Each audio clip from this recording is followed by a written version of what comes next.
Stephanie Diaz de Leon. This is Omar Waheed. And this is Rob Chappell. And it's 365 Amplified. Look, we're all together. Season premiere. Is it a season premiere? He said it. It wasn't even me this time. Isn't that what we decided? Is it because it's a spring season? What is it? Was last season the winter one? It just happens to also be a new weather season. It is a season. We were just talking about how everybody is, not me, Sneezing sniffly and season. sneezy. Yeah, sneezy season. Is that what he said?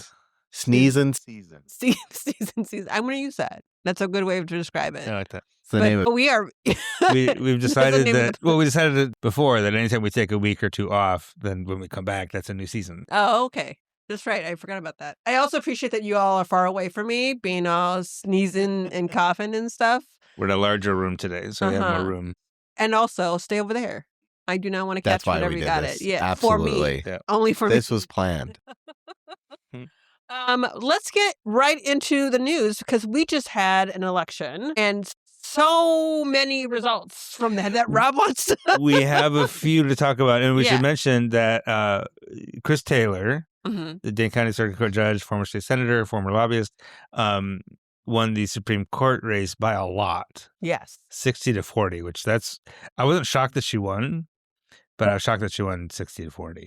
Yeah, given the makeup of the state, right? We call ourselves a purple state more so than anything else. And so seeing that the statewide results was interesting to see for so many different reasons and such. Yep. And we actually talk about that and what that might imply toward the midterms and other elections with Alejandro Verdin, who was the campaign manager for Janet Protasiewicz, who that race in 2023 actually flipped the court. Yeah. From conservative to liberal and was maybe kind of a turning point. So he has some interesting insights, and we'll get to that interview in a little bit. But first of all, let's talk through some of these local results. Also, another court race that we've been following in Circuit Court Branch 1, Ben Jones defeated Huma Hassan 56-44. He was appointed to replace Chris Taylor when she ran for Supreme Court. So he was the incumbent, had that advantage. Interesting results on the Dane County board. Not a lot of contested races. There's 37 seats. They were all up for re-election, and only about 10 of them were actually contested. So we'll just talk about those. In District 2 on the east side, Heidi Wegleitner, the incumbent there, pretty easily defeated Carlos Rodriguez-Lewison 86-14. On the far west side, District 9, to replace Stephen Peters, who's leaving the board, Aria Trujillos won with 63% of the vote over Simran Aurora. On the far east side, District 12, incumbent Tommy Rhinelander pretty easily defeated Sean Burke, 69-31. We'll say more about that race in a second. And another one we'll talk about a bit more about, District 15 on the northwest side and parts of Middleton to replace April Kagea, who left the board. Amy Larson was appointed to replace her and won that race 62-38 over Nino Amato. District 16 on the near east side, another race we're going to talk about in a bit more, Goodwill Chekube Abizi beat incumbent Rick Rose 55-45. That's one of two incumbents that got ousted. The other being in District 20, east of Madison Marshall in that area. Paula Brandmeier beat Jeff Wygand, the last conservative on the board, 57-43. We covered him several years ago when he said in a Dane County board meeting that the root cause of homelessness is sin. District 22, covering DeForest and Windsor, to replace Maureen McCarville, who's leaving the board. Gussie Lewis won 73-27 over Stephen Ratzlaff. District 25, north of Madison, incumbent David Betcher beat challenger Dick Geffen 20-26. North and west of Madison, Lisa Jackson, the incumbent, beat Mitch Hurl 86-13 pretty easily. Out our way, District 30, Mount Horeb area, Patrick Downing, the longtime incumbent, beat the challenger Jeremy Pings 69-31. And in the southeast corner of the county, incumbent Carrie Marin beat challenger Katie Mischel 55-45. We'll get to some other local municipal races, but just want to touch on a couple of these county board races. You might remember about a year ago or so, Nicholas Garten did a story for us about this three prominent white men who are just on a crusade against Brandy Grayson and urban triage. And all three of those guys lost county board races this week. That's Nino Amato, Sean Burke, both of whom were running against incumbents, and then Jeff Wygant, who was the incumbent. Yeah. And like I said, was kind of the last conservative on the board. Mm-hmm. And is no longer going to be on the board. The other result was a little bit surprising to me was Rick Rose being defeated on the East Side. He has been talked about, scrutinized recently. This is sort of maybe tying a bow around the Kaya Clinic story. Folks might remember. Rick Rose chaired, or I guess still does chair, the opioid settlement subcommittee, which recommended $2.4 million of opioid settlement money go to Public Health Madison-Dade County to establish a harm reduction center. That contract was initially awarded to Kaya Clinic, which is where Rick Rose worked. I was going to say, and he works there. Yeah, part-time. So there's some conflict. There's a question of conflict of interest. Yeah, there's a question, and by all means, it's not a question. There's a conflict there, right? And Sabrina Madison, who heard part of Rick Rose's County Board district overlaps with Sabrina Madison's City Alder district, and she raised some questions about the whole idea of this harm reduction center, and then looked into the contract a little bit. Talked to us. I did some reporting on this. Turns out Kaya Clinic basically lied a whole bunch of times in their proposal. And used AI and blamed AI. Blamed AI for the lies. Well, used AI and blamed. They blamed it for one of the lies, which was one of the things in the proposal was that it was a Black-led organization. It is definitely not. No, it is not. And that they had folks of color that worked there, right? And when I asked them about that, they pretended to be surprised. Like, that wasn't on a proposal, and I was like, yeah, it was. And then they said, well, we had to rewrite it at the end very quickly, and we used AI, and AI put that in there. You still have to own that. I mean, like, you can say that you used AI, but it's still your fault that you used AI. It's still your fault that you didn't double check it. Yeah. And it's still your fault that you let language that implied, it directly said that you had people of color who worked for you in your organization that would be working in that space, in that district. Who did not exist. And they also said it was dedicated to a former employee who was a person of color. There was a part-timer for a short time. Even after that particular lie was exposed, Sky Bowman, the CEO there, the founder there, got on the Zoom with the Board of Health and did the crying thing, and they were willing to forgive that. The white woman tears thing. They were willing to forgive that and still give them the contract. But we later discovered that all the community partnerships they listed in the proposal were completely false. Even one of the subcontractors that they were going to help hire staff for this harm reduction center never agreed to be subcontractors. Yep. So it was just most of the proposal was fabricated, basically. And as you mentioned, they listed that they were going to name it.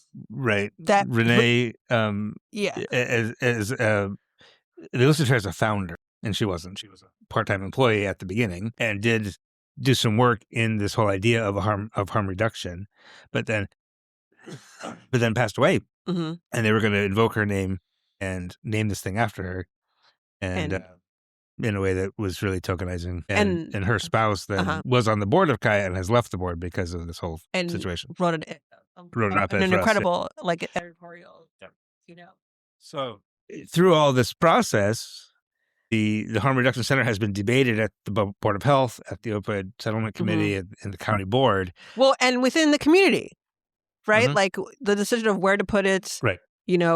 How helpful, useful will it be? What harm can it do to the community? Et cetera, et cetera, et cetera. Right. And through that process, Rick Rose, the county board supervisor and the chair of the committee, has acted in a way that. Oh, say it. You'd call microaggressions. Oh, I mean, if you have but also racist. I was going to say, you can call them micro if you want to, but when you have that kind of positionality, it's always macro, right? And it was straight up racist. Yeah, and without going through all the incidents, Karen Reese Pfeiffer from a researcher here in town, and Urban Community Arts Network is her thing. She actually put together a video, documenting all the incidents and all the microaggressions and how a white man can center himself, dismiss the expertise of Black women, which he did not only to Sabrina Madison, but also to Ariel Smith, who is a public health professional who works at Public Health Madison-Dade County. And an amazing one, and has helped prepare the county during COVID. Well, yes, he steered the county through COVID. Yes, basically, absolutely. And he was very dismissive of her expertise and just the way he conducted those meetings and conducted himself in those meetings. And he did issue a private apology to Sabrina on the morning of the election. Yeah, they don't but without acknowledging what he was apologizing for. Well, and being it was still so flippant as well. Yeah, like the I'm sorry, but you have to understand my passion. Yes, right? It was so dismissive still within that language. And there was tension between us, and I apologize for my part in that. But we are both passionate. Yeah. We're so similar. And we should get lemon cake at Panera sometime. And then he finished it with the word onward, as if she we're done accepted now. it. As if I've texted you this apology and we're done. So we're now. done. Like he got to the point where he had again. I imagine whether he would have done this. One, it was inappropriate to reach out via text, I think. And that's just my opinion. But two, it makes me feel like if he had even approached her in person, he would have taken that entire time to speak. Yes. And get to the end where he would still end it with onward. Yes. And i.e. now we're moving. Not let's move forward. It was and now we're moving forward. Right. Right. I've decided for us. I'm over it. Therefore, you must be too. Yeah. It's like, I don't, or, of course you're over it. Like there was no assumption that, or thought that Sabrina might want some time to think through it or have a choice in accepting it. There was a level of entitlement, which is always there that we've constantly talked about on this podcast, that white folks, white women, white men have towards Black people, censuring white people's feelings when they're willing to be apologetic, right? And that they are entitled to your grace. Right? Which is ridiculous. The worst part, lemon cake from Panera. Is it good though? I don't know. And also and then people like Panera. They didn't have that when I worked at Panera in high school. They said it was new. It was in the text. As in the text, Panera has lemon cake now. Was this an ad? This apology brought to you by Panera. So, but let's decenter Rick Rose for a second and talk about Goodwill Chikubiavizi, who beat him in this race, who's a young person and who I think has some upside. Mm-hmm. I admit he didn't do a lot of press. So we didn't really know about him until very late in the race, but we're definitely going to talk to him in the next week or so to kind of introduce you to him. He served as vice president of the student body at UW Oshkosh when he was there. He studied public policy and unsuccessfully ran for state assembly last time around in District 48. Didn't make it through the primary, but has now tossed his head into the ring for Dane County Board and won. Mm-hmm. So we will keep an eye on him and as he goes forward.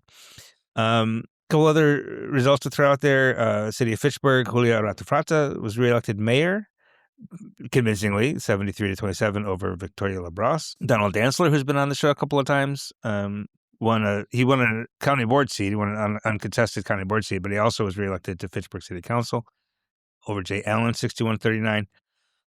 And also Jake Lepper defeated Adam Giles, 72-28. Over in Middleton, maybe one of the bigger surprises in Dane County was Lisa Gennaro defeated Hanero. Thank you. Yeah. Defeated incumbent Emily Kuhn convincingly, 60-37. Yeah, it wasn't even. Was not even close. It wasn't even close. Right away too. They ran a good campaign though. Yeah, they did. And Verona Mayor Luke Diaz, who also was reelected unopposed, posted on Blue Sky you don't really see an incumbent beaten this badly without scandal. But there was a little bit behind the scenes. Yeah. With that mayoral race that we know about. Also in Middleton, Mark Opitz was reelected after some time away to the city council over Jeffrey Jackson, 66-33. City of Madison, excuse me, District 8, the downtown, the campus district, to replace MGR Govindaranjan, who's leaving the board. Ellen Zhang defeated Bobby Gronert, 80-20. Yeah, they're both sophomores. He was held up at a national level for some reason as the next AOC or something. He's a DSA MGR guy. or no. Bobby. No, Bobby was Bobby Gronert was I think I saw one of his commercials one time. Yeah. But I don't know much about Ellen Zhang, but you're talking to her next week, right? I am. We're going to profile her next week. Knox is leaving the board. Noah Lieberman, third time, lucky for him. He beats Kate Blood 54-46. Noah Lieberman and Isidore Knox 2 elections ago actually tied. Mm-hmm. And Isidore Knox won the coin flip. Yeah, the coin toss. And then defeated Noah Lieberman the next one. And then this one, Lieberman's finally in. And then Barbara Harrington McKinney, also in the South Side District 20. This is my favorite race because the person running against her is a old recluse Pakistani man who runs every single year. He is 83 years old. He has only managed to be interviewed one time ever. I think it was like 10 years ago. He does not respond to any of them. The Cap Times also tried it in a different story where they're talking to Alder McKinney, and they also said he did not respond to anything. He doesn't respond. That does make me feel good. You just can't get in contact with him. He's just not like ghosting us. He's ghosting all of us, everybody. He just runs. 21% of the vote. I think that might be the highest. Yeah, 79-21. Well, so he's getting better. It's all about the numbers. seeing 10 more a year. He's seeing growth. And then over in Sun Prairie, Rex Owens and Santiago Rosas and Cheryl Batterman all retained their seats on the city council. So a lot of interesting stuff. Interesting. In the spring elections. Yeah. And across this, like we said, statewide, it was interesting to see. Well, you'll hear Alejandro talk about the city of Waukesha. Yeah. Elected a Democrat mayor for the first time in 20 years. Waukesha now. And that's what they're going to call themselves. Oh, they are insufferably. Insufferably. It's going to be horrible. Look, this is why I don't hang out on Facebook too much, because the insufferable and on most social media anymore, because the necessary to pick on yourselves by calling yourselves like Waukesha is not it, y'all. The Waukesha County is known nationally as like a harbinger or bellwether of Wisconsin, which is a bellwether of the country. Because the WOW counties, Washington, Ozaukee, and Waukesha counties, all like sort of this conservative red wall around Milwaukee. People went a little bit crazy about that mayoral race. That is absolutely seismic. It portends huge things. But to understand the city of Waukesha versus Waukesha County are two different things. Yeah. That people outside of Wisconsin may not know about. Yeah, haven't necessarily recognized. And also, a lot of Republicans, and it was a lower turnout across the state, right? Mm-hmm. It's a April election. It tends to be lower, but it was even lower in Dane County than it had been previously. Yeah. And also a lot of Republicans didn't come out to play. Like, there is not that they come out to vote for the other side. It's that they just don't come out to vote. And Democrats do the same thing when that happens as well. Yes. We flipped Waukesha. Fond du Lac County's next. Birthplace of the Republican Party. All the things. Mm-hmm. Yeah. Waukesha County still went for Marie Lazar, the conservative, for the court. But Chris Taylor carried Ozaukee County. Yeah. But that's a bigger result to me than the mayor of Waukesha. Mm-hmm. Yeah, I think it's interesting to see statewide in that race that Chris Taylor won, like seeing those numbers and seeing who is coming out and such like that. And it'll be interesting to see what the midterms shows, right? And that being a reflection of where we are as a state, as a nation, et cetera, et cetera. And it'll be insufferable, the number of folks paying attention to how Wisconsin goes. Because that midterm year gives folks an indication of what to expect in the next 2 years, right? And that presidential one. And absolutely, Wisconsin is going to be part of that conversation. Yeah. So outside money is coming through. It's already coming through, but it's going to continue to come through and such like that. And that sort of fight for the, what did someone say one time? I can't remember what it was, but for this, the soul of the nation, like we get an indication of where that soul is going. As optimistic as folks are about flipping the House of Representatives, I don't see Wisconsin's congressional delegation changing at all. I don't know. I don't know that that's going to change the way people are expecting. I do think it'll be interesting for statewide The races. state assembly will flip. It'll be interesting to see. I am unwilling to make predictions. I mean, I think my predictions. I've already told you what they were, but I'm not going to say it out loud yet because I want to watch other things that come out in the next couple of months because it will indicate on some things. But I think statewide, not even at the federal level, at the congressional level, I don't think that matters right now. I think what matters right now is how are states moving within their own houses those Supreme Court, state Supreme Court judges and stuff like that. I think that's what matters right now, because it's always about the local. It always starts with the local. So the local is so important, so impactful. Right. You can't take our 9 congressional districts and say we're going to flip all of those. We're just going to change the numbers, because every one of those is local and it's geographic. I think the one congressional race in Wisconsin that might flip would be District 1. I think Brian Style is a little bit vulnerable. Oh, yeah. Maybe. Depending on, because I interviewed Lawrence DeSantis, is running the Democratic primary. Iron Stash is running again down there, and he did really well against Brian Style a couple cycles ago. So, we'll see. I'm interested to see how the summer plays out and stuff like that too. Absolutely, but Iron Stash. Do you not remember the Iron Stash? You probably wouldn't. He wasn't. It was 2018. This is a while ago. No, already. That's. He was 12 then. Yeah. Randy Bryce is his name. He's a union guy, iron worker, and ran in the 2018, which was also another midterm that should have done well for Democrats, or did do well for Democrats. Yeah, I was going to say it did do well. And he came up a little bit short, but I think this time around again, when it's even better for Democrats, he might actually have a pretty good shot if he wins the Democratic primary, which is pretty crowded right now. There's like 7 or 8 people running for the Democratic nomination. Yeah, a lot of folks in District 1, which is southeast Wisconsin. All right, so that's the elections. Always exciting, always fun, important locally. 51% turnout in Dane County, which is not bad for a spring election, and we'll keep tabs on those as the goes along into the fall. Let's turn the page and talk about coffee. How did you say that? Coffee? No, that's not how you said it. You coffee? had like a. You said coffee. You do that, but I was like, what? Let's talk about coffee from Yemen.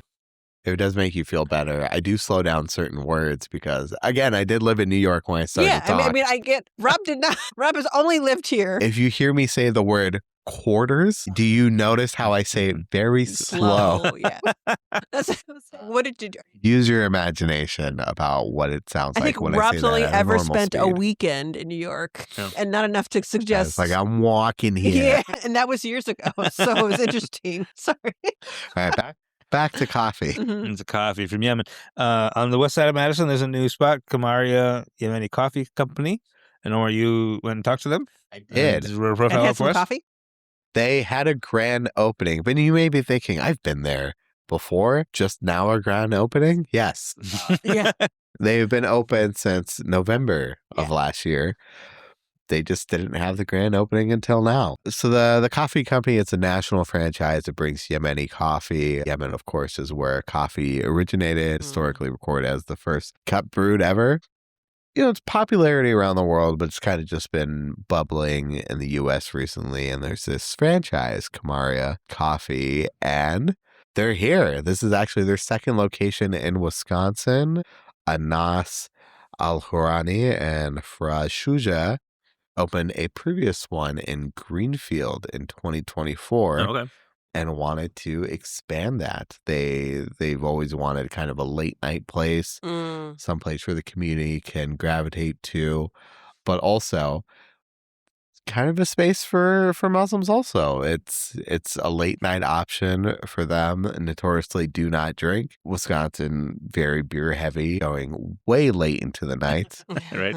But this coffee shop is open 7 a.m. to 11 p.m. Which is awesome. Wow. So if you get yourself 10:59 10:59 p.m.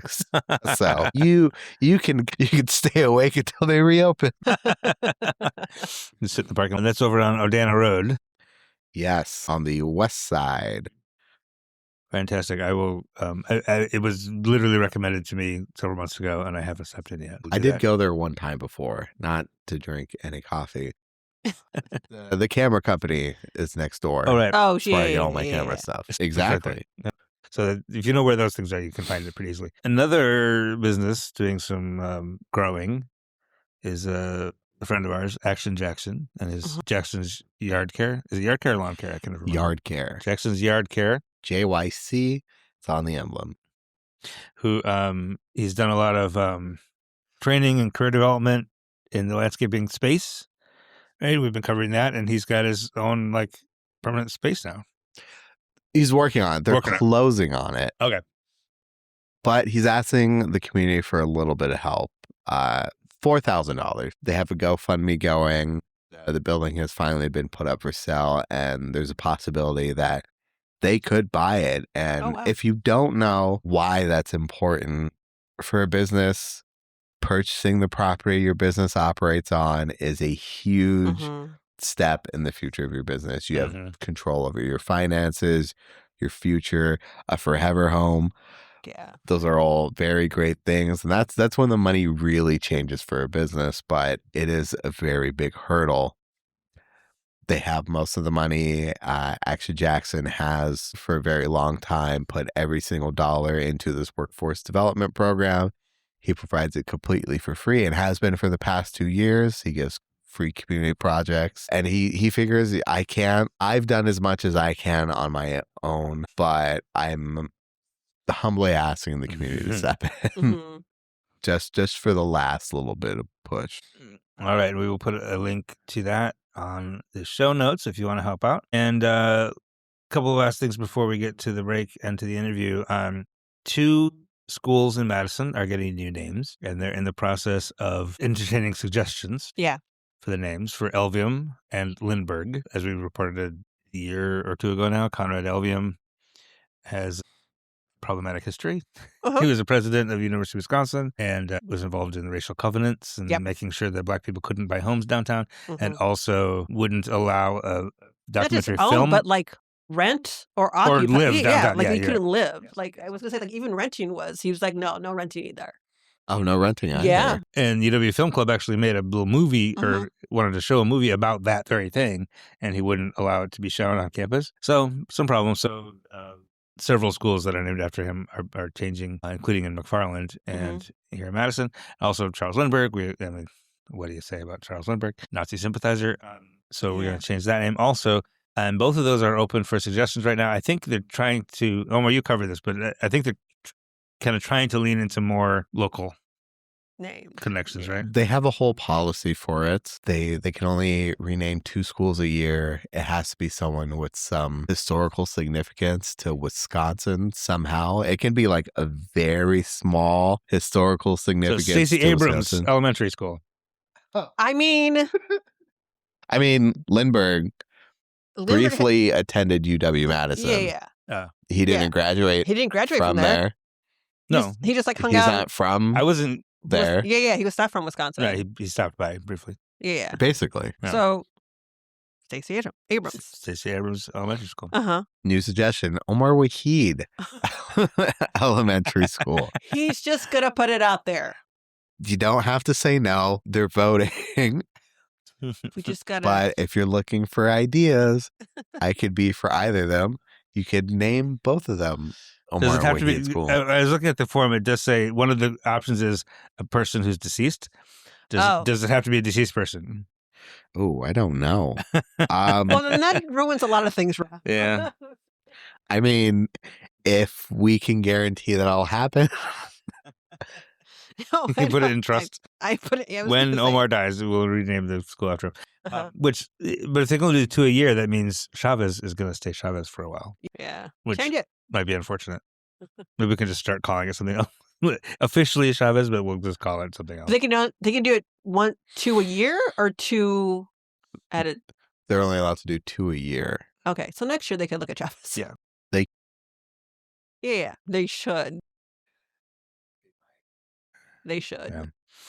I'll also say next week, speaking of renaming schools, Southside Elementary, or Southside, is it elementary or middle school? Elementary. Where Percy Brown is the principal, has been renamed Laurie Mancari Elementary School, and they're doing their official ribbon cutting next week. And I'll be there. I don't understand why all these ribbon cuttings are happening so much later. It's about the time when the sign is ready. It's when the sign is ready. It's when the sign is ready. Kamara was open for 5 months. I know, but was the sign ready? Yes. Oh, was it? Okay. Yeah, I was going to say, I think when I was there, it was ready. I was there. So maybe there's some aspect. I don't know. Or because it was spring, right? Like it's different. Trying to do an opening in winter when you can't like predict. But it wasn't a bad winter. It wasn't that snowy. It was cold though. I ain't coming out for the cold. It's coffee. It's hot. Mostly. Yeah, but it was Maybe that's all I can think of is like maybe they had the opportunity to showcase as they're going to spring. You warm the people up. Anyway, that's just my gripe with grand openings. They should happen I think the day it opens. Otherwise, not to hark on words again. Look at you. But can you That's call it not a grand opening? Unless there's like another thing that they opened, like they added to make it like the full. But that should just be experience. A ceremony. Rob nodded in. Yes, 100%. Rob was looking at the next story. Yeah. I just got a press release. Got late breaking news from Fort Madison. Was it a good? Are we adding it to? I mean, no. Sure. That could be next week's. I went to the media day for Fort Madison where they were taking pictures and stuff for their internal content, like the headshots and their goal celebrations and videos and stuff. And there was a guy there that I didn't recognize. There's Joshua Bolma. And I was like, is he on our team now? And they were like, oh, yeah, we forgot. We didn't announce him yet. Well, they just did. So now I can say Joshua Bolma from Ghana is going to play midfield for us this year, which is good. Yeah. The last thing I'll mention before the break is up at Madison365.org Friday morning. I have a profile of Julio Cachaguanjo, who is the artist in residence for this month at Art House 360 over in Verona. He's a Quechua painter. Quechua being the indigenous people of Ecuador. Had a really nice conversation about that. I was uninformed about Quechua culture, and especially in the presence of Wisconsin. He said there's like 4 families in the Madison area who get together pretty regularly, and a handful of other from a different Quechua tribe, sect, clan, whatever. Community. In the southern part of Ecuador that lives in northern Wisconsin that are dairy farmers. And they all get together occasionally for cultural celebrations, I think, which is very cool. But his art is incredible. And he's got 2 workshops coming up specifically on painting horses. Oh, cool. Which is really cool. One for kids, one for adults. And they're almost full. So if you want to get in on them, there'll be a link there in that story at Madison365.org. So check that out. We're going to take a short pause. When we come back, Alejandro Verdin will be here.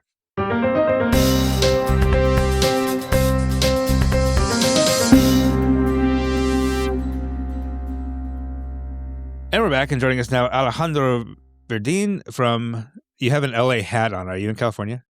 No, I'm in Chicago, but I'm originally from LA. Okay, so you're representing in Chicago. Very good. A Dodgers hat, we should say. And you're here to talk about the victory of Chris Taylor in the Supreme Court race this week in Wisconsin, which was surprising in some ways, but not so surprising in other ways. But we're going to kind of talk about what it means, right? Other than another liberal on the state Supreme Court. And you're well positioned to talk about this because you ran the campaign that might have been the turning point of this whole thing, which is that of Janet Protasiewicz in 2023. Is that right? Yes. It seems like not that long. It doesn't seem like 3 years ago for me, but it seems like yesterday. Right. So tell us, first of all, let's kind of establish your bona fides. You ran that campaign, which was, as you mentioned, that's the one that flipped the majority on the court from 4-3 conservative to 4-3 progressive. And tell us about yourself, where you come from, what's your background in campaigns.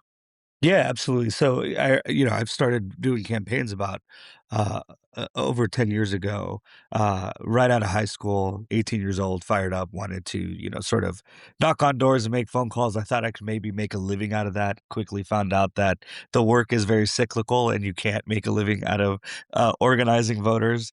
But was very passionate about politics from a very young age. Jumped right in it, went to go work for an organization, America Votes in Nevada. And then, made my way back to California, where, I call home, my original home, and, started doing a lot of work up and down the state, and then fell in love with working with candidates. So, worked for a congressional race in my backyard, in my home, of Los Angeles, and then I ended up in Wisconsin after that race, and then fell in love with Wisconsin. And that's how kind of a lot of my work became so much Wisconsin focused. Was kind of tired of fighting Dem on Dem primaries in the blue bastion of California, and was like, let's go do some real fights in Wisconsin and take on some Republicans. And made my way to DC, made my way back to Chicago, and then back to Wisconsin to run the state Supreme Court race for Janet Protasiewicz. So a lot of electoral politics, campaigns, electing good people up and down the ballot. So we often hear, we'll get to the specifics of this week and this race, but we often hear Wisconsin talked about as a purple state or a swing state. If somebody asked you, having worked here, having worked in these races, just to sort of characterize Wisconsin, what is Wisconsin like politically? How does a person win in Wisconsin? What would you say? Yeah, well, listen, Wisconsin, the story of Wisconsin politics is razor thin elections, very tight margins, and no room for error when it comes to our elections. However, that has increasingly become a different story when it comes to our state Supreme Court races. And I would say that that necessarily didn't start with Judge Janet Protasiewicz. However, that race was the first nationalized fundraising record-breaking race. But I would say that it really started with Justice Jill Karofsky, because she also had won by a dominant margin. We had lost a state Supreme Court race in between those two, obviously, but picked ourselves back up with Judge Janet Protasiewicz because the balance of the court was at stake. I think some of the main differences, obviously, between the 2023 and then with Judge Janet Protasiewicz and then with Judge Chris Taylor's race, Susan Crawford's race, is that the balance of the court was at stake. So I think, Right. Judge Chris Taylor's race was a little bit more under the radar. However, I think a lot of the pain points that we have faced in the state and Democrats have faced in the state, we have learned from our lessons that, hey, these races are important. We need to wake up in the off year and we need to invest in them and we need to elect our good people, because we know that really nothing really gets done in the legislature because it's so deadlocked, and a lot of policy does move through the state Supreme Court and just the Wisconsin court system in general. So ensuring that we have justices on the court that are going to uphold the law, that are going to be pro-democracy, pro-freedom champions is very important. And I think as Democrats, we have learned through our pains what that means. And I think that's why, we are so fired up about these races. You mentioned that the Supreme Court race is so different than other races. In what way? I mean, other than it's statewide, there just aren't very many statewide races. But what's how does the approach different? How is the electorate different? I think there's two ways to paint this. One, on the fundraising side, this race looked a little bit more like the race we would see, 6-8 years ago, where these were, a lot less spending than they were the previous two go arounds. And so I think on the fundraising side, even though we have had the fundraising advantage the past 3 elections, even 4, I would say maybe even 4, the fundraising advantage has always been on our side. However, the scope in which we're fundraising for this previous race hasn't really been the same as the other two. So, but however, there's still enthusiasm on our side, right? I think it was reported that Judge Chris Taylor had about 22,000 grassroots contributions, and Maria Lazar had like less than 3,000. So, we still hold an advantage there. However, the size is just not the same as what it was the last 2 elections. Right. That's one. Second, I think completely different electoral environments, right? In 2023, we had thought maybe the election might have been a little bit closer because of sentiments around Trump and because of, we had a Biden administration. And so the dynamics were a little bit different. Cost of living was a lot more affordable. We weren't in a war. And now, it's just every week it's chaotic, right? Every day there's something new coming out. The cost of living is skyrocketing. Gas prices are skyrocketing. The president is sort of chaotic at every turn about what the goal of what our country's goals are. Right, we're going into war one week, and then we're trying to take over Greenland the other. So I think the temperaments are also widely different, where people are just fed up. People are tired. People want this guy gone. And I think the massive upswing that we saw, not just in Wisconsin, but also in Georgia, because Georgia had some incredible data points to show us as well, really shows us that people are fed up. And, I think that we're going to see a lot more races like this, especially, and this is really good for us going into 2026, November of 2026, where we have a lot of competitive congressional races that we're going to be leaning on to kind of take back the House and determine, control of that. So this really showed us a lot. I think in Wisconsin specifically, it cemented our majority on the court.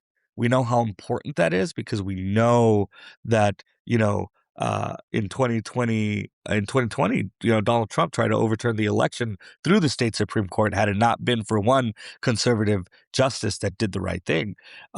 So once again, going back to the point that a lot of policy and a lot of movement really does go through the court system in Wisconsin. So that is why that's incredibly vital. Secondly, from what we have seen, Wisconsin is kind of a bellwether state, right? It's kind of like, hey, where Wisconsin goes, the nation kind of follows. However, we've seen in races across the country that we are winning by very competitive margins. If this was very telling, not just for Wisconsin, but for the whole country. And I think also in Wisconsin, one thing we saw was an overperformance, Democrats overperforming in rural areas where, Republicans really do well, right? Like Waukesha and other parts of the state, where we just, elected a Democratic mayor to the city of Waukesha. Right. So just, I think, great all across the board and very telling for how not only the state, but the country is feeling about what's going on right now in our world. That interesting that you mentioned that about the rural areas, because the conventional wisdom has always been that Madison and Milwaukee are blue and the rest of the state is red. Yes. And that for a Democrat to win statewide, you have to rack up wins in Dane County and Milwaukee County. And but that doesn't seem to be the case so much anymore. Or maybe it was never the case. Maybe that's just what we assume. I think it was very much the playbook the last two elections, right? And listen, I'm not going to say I think temperaments change, people's sentiments towards things change in a very drastic way. Democrats tend to perform, a lot, not as good as we are performing now when there's a Democratic president, right? So, like, there are those things to take into account, and like, I don't want us to think, oh, this is our new reality, right? But I think this is a warning shot to the Republican Party. Is like, how do you win without Trump on the ballot? And also, for Democrats, how can we take advantage of this? And yes, I think, the playbook usually in the state is, run up the score in Madison and Milwaukee County, and other kind of, bluer kind of areas and counties, and remain as competitive as you can in the more conservative areas and keep, Republicans below the water there. That was definitely a playbook for us, for Judge Janet Protasiewicz. And, I think she just kind of blew it out of the water everywhere. But, um, last night really showed us that, hey, people are fed up and we can compete. We can kind of go on the offensive and compete anywhere. And that's a really good place to be in. Yeah. Were you surprised at all by the margin of Chris Taylor's victory? Listen, I think in my head I had always assumed that it would be a 15-point or more victory. Oh, really? Okay.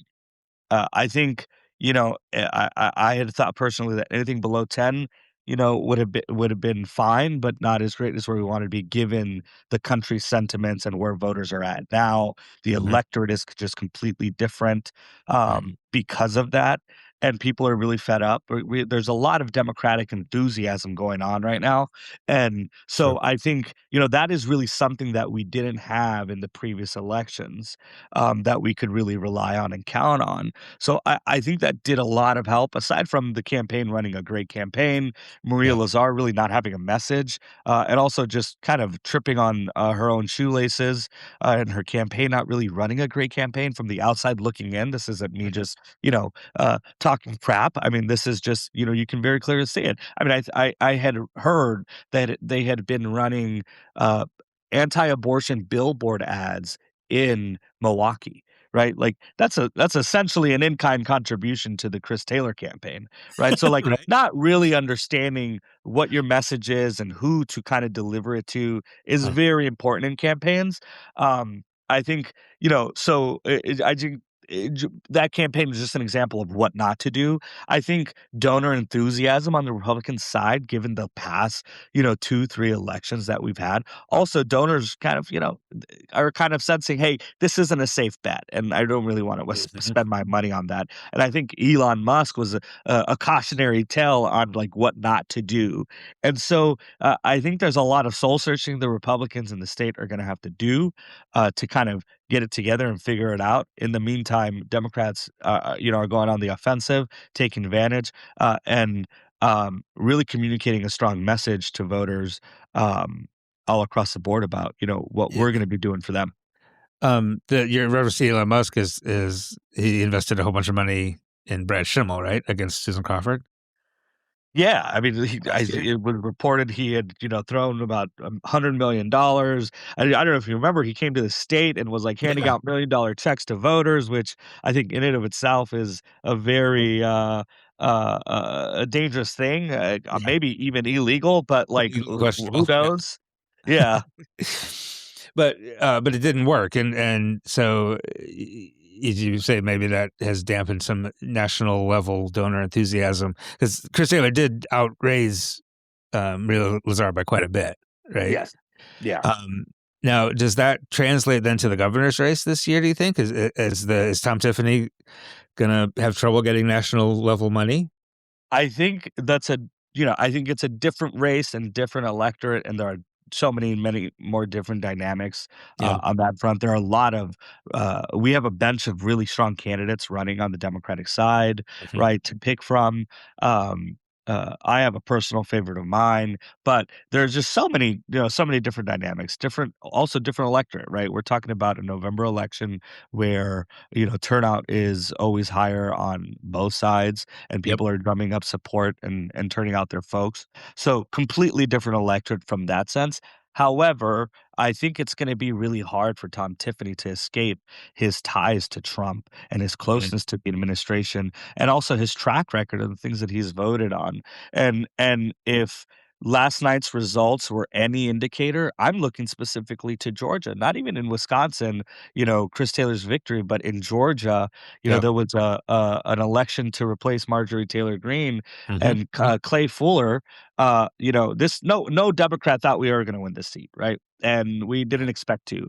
However, we didn't expect a 25-point swing in our direction for that Right. race, and ultimately we Yeah. didn't win the race, but really showed us that Republicans are kind of having a hard time getting their folks Yeah. out to vote. And I don't think it's really getting them out to vote. I think people are just fed up about this president and what's going on. And I think for Tom Tiffany, I'm really looking at the Georgia results. I'm looking at the other past gubernatorial races that we've seen